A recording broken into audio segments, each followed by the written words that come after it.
রপ্তানিকারকদের জন্য স্বস্তির খবর। চলতি 2025-26 অর্থবছরের দ্বিতীয়ার্ধেও বিভিন্ন খাতে বিদ্যমান রপ্তানি প্রণোদনা ও নগদ সহায়তার হার অপরিবর্তিত রাখার সিদ্ধান্ত নিয়েছে সরকার।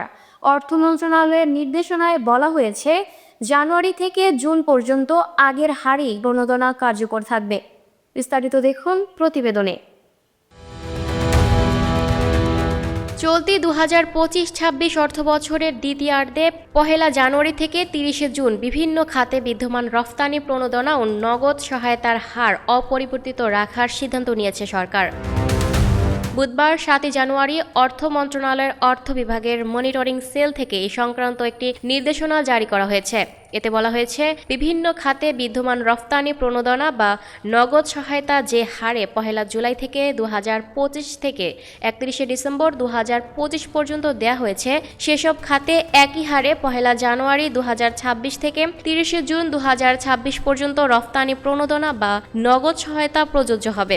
এ সংক্রান্ত পরবর্তী প্রয়োজনীয় ব্যবস্থা গ্রহণের জন্য বাংলাদেশ ব্যাংকে অনুরোধ জানানো হয়েছে। একই সঙ্গে বিষয়টি বাস্তবায়নে বৈদেশিক মুদ্রানীতি বিভাগকে প্রয়োজনীয় নির্দেশনা দিতে বলা হয়েছে। Lucky Akter, up to date news, Dhaka.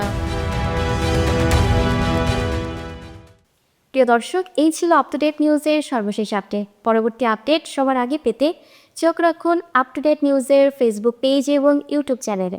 ধন্যবাদ।